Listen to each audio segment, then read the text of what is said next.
What do you do when you need spiritual breakthrough? Some of you have been praying an awful long time and you've been praying for something significant and it feels like heaven is not opening. Jesus in Luke chapter 18, he addressed this. In fact, he did in a few passages in the Bible, but one of which is the persistent widow. There's a woman who needs justice, but she's not getting to it. So you know what she does? She keeps going to the judge and she keeps saying, I want justice. And Jesus, in telling the story, says that the judge, he didn't fear God, he didn't fear man, but he didn't want to keep getting bothered by this widow. Now, the Bible says that God's not going to delay his answer for his elect. It means persistency matters. You know what else does?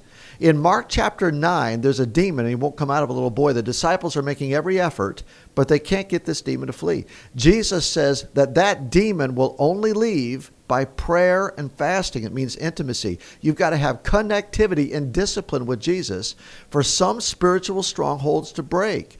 How about the people of God? Acts chapter 12. All the people of God got together and they were praying for Peter that he would be released from jail because he was going to die the next morning. Now listen to this. Jesus says persistence, intimacy with him, and the people of God matter. If you have been praying over something for a significant amount of time and you're not getting an answer, if you're not getting spiritual breakthrough, if you keep finding yourself not even wanting to approach the problem because the stranglehold is around your neck, could be about the kids, could be about your marriage, could be about your finances, it could be about a whole lot of things. There's three things you need to employ.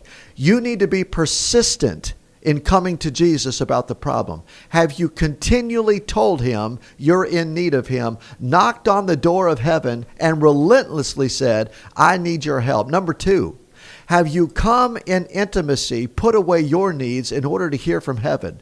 I would rather have no food and have your yes to my no, Jesus, than I would to eat instead of fasting and praying. Have you with intimacy said, Jesus, come into the middle of the situation?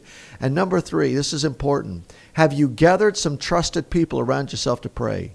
You need God's people. You're not a lone wolf. You're not in this by yourself. You're not to forsake the fellowship of believers, Hebrews tells us. And when the people of God were together in Acts chapter 12, what happened? Peter was released. God has an answer. He has the ability to help you and get you out of the problem. But the way that it's done is not because you muscle it through. It's because you trust in his process and give him every opportunity to act. What's he say? He says, I will give it to you without delay.